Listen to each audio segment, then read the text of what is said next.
Hello everyone, welcome to chemistry with Hitu Sharda. तो इससे पहली वाली वीडियो में मैंने आपको डिटेल में पढ़ाया था डी ब्रॉगली वेवलेंथ इक्वेशन के बारे में।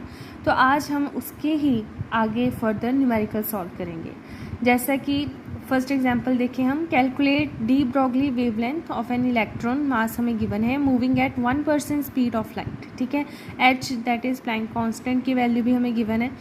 वी नो फॉर्मूला क्या है, lambda is equal to H upon M V. इसमें तो सब कुछ ही गिवन है, सिंपली हमने वैल्यूज़ पुट करनी है इन अ स्मार्टर वे।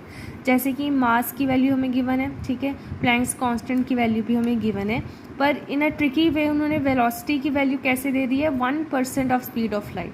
तो कोई बात नहीं, हमने क्या करना है, परसेंटेज हटाना है पहले तो डिनोमिनेटर में 100 आ गया। एंड ऊपर हमने स्पीड ऑफ लाइट की वैल्यू, आई होप आपको पता होगी, दैट इज़ 3 × 10⁸।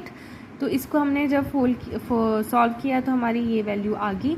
एंड इसको जब हमने फॉर्मूले में पुट किया तो हमारे पास ये मीटर्स में वैल्यू आ गई। एंड इसको पिकोमीटर में चेंज करने के लिए हमने इसको मल्टीप्लाई कर दिया इंटू 10⁻12।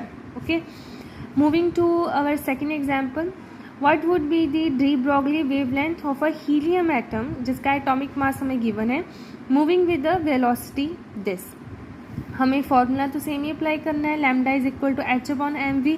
वेलोसिटी तो उसने हमें अच्छी दे दी है, लेकिन मास उसने हमें नहीं दिया। मास के लिए उसने हमें एटॉमिक मास दे दिया है।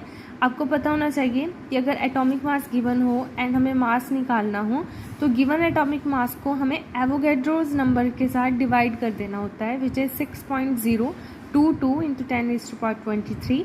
तो इसको अप्लाई करने के बाद हमारे पास मास आ गया एंड हमने वेलोसिटी ऑलरेडी गिवन थी एंड हमने डी ब्रॉगली इक्वेशन में पुट करके इसकी वैल्यू हमारे पास आ गई 0.416 नैनोमीटर। नैनोमीटर कैसे आई, पहले हमने मीटर्स में निकाल दिया एंड हमने into 10⁻9, we know 1 meters is equal to 10⁻9 nanometer. तो उससे हमारे पास वैल्यू जो है वो नैनोमीटर में आ गई।